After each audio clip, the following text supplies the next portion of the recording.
There are places erased, not by time, but by silence. Places where entire communities vanish, leaving behind only echoes. One such place is Ravenbrook, a small Appalachian town that disappeared in the autumn of 1976. No one talks about it now. The name doesn't appear on maps. Government records list it as unincorporated, dissolved. But if you dig deep enough, through newspaper clippings, lost police reports, and whispers from locals, a chilling story emerges. This is the tale of Ravenbrook, the town that vanished. Ravenbrook was founded in 1889, a coal town nestled deep in the Appalachian Mountains. It was small, no more than 1,200 residents at its height, but self-sufficient. It had a church, a school, a diner, and a single main street lined with brick buildings. By the 1970s, Ravenbrook was struggling. The mine had shut down. Families moved away. Those who stayed were bound together by isolation. The nearest town was 20 miles down a winding road. Ravenbrook kept to itself. And then, suddenly, it was gone.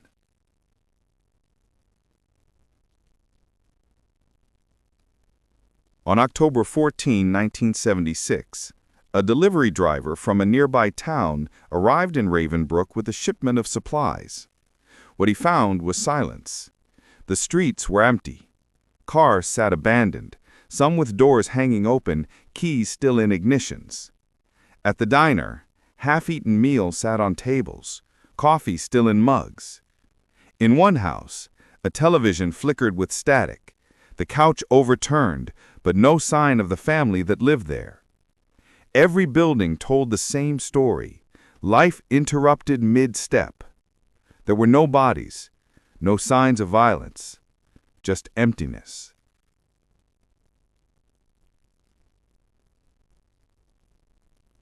Police from neighboring counties swarmed the town.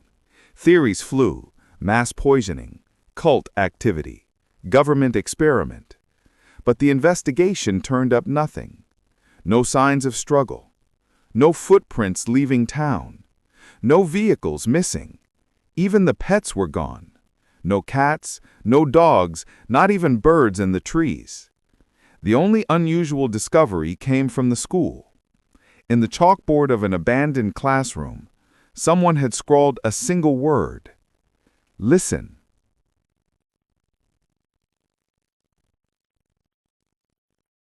Weeks later, state investigators combed through the town. In the basement of the church, they found reel-to-reel tapes labeled Ravenbrook Choir Practice 1976. When played, the recordings began normally, the sound of children singing hymns. But halfway through, the audio warped, voices distorted, overlapping until they no longer sounded human. A low droning hum emerged, like dozens of voices chanting in unison. At the end of the tape, a voice whispered directly into the microphone, "They're here."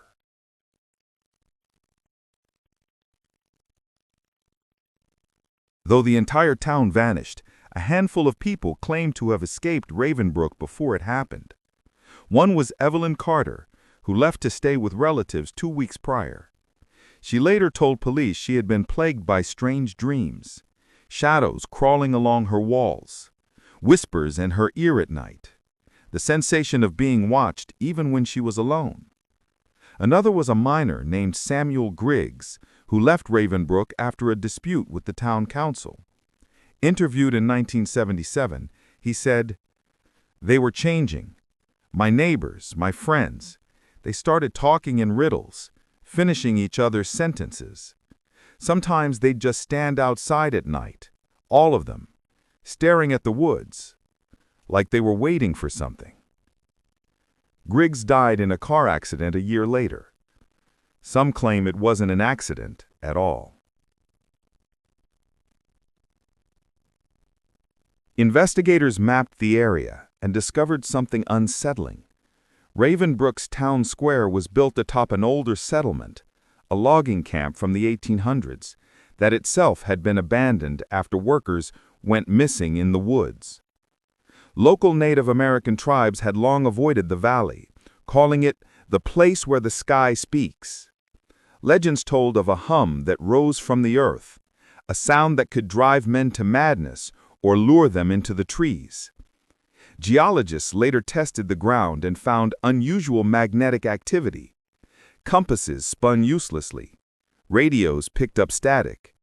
Some claimed to hear faint voices in the noise. The final recorded mention of Ravenbrook came from a hiker in 1982. He claimed to have stumbled upon the town while lost in the mountains. According to his account, the buildings were still standing, though crumbling. There were no animals, no insects, no sound. In the town square, he saw figures standing in a circle, perfectly still, their faces blurred, like smoke. He ran and never returned. His story was dismissed as hallucination. But when police followed up, they found nothing. The town had disappeared. Where Ravenbrook once stood, there was only forest. No bricks, not even foundations.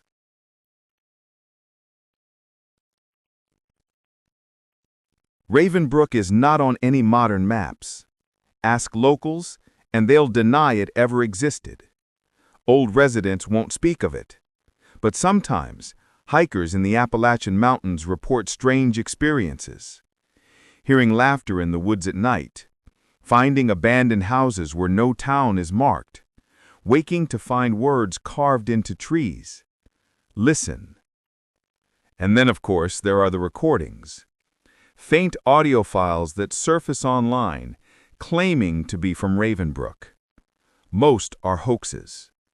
But some contain the same droning hum, the same layered voices, the same whispered warning. They're here. What happened to Ravenbrook in 1976? Was it a government experiment gone wrong, a mass cult ritual, or a natural phenomenon science can't yet explain? We may never know. But one thing is certain. Towns don't simply vanish. And if you ever find yourself hiking deep in the Appalachians, and you hear a low hum rising through the trees, don't listen.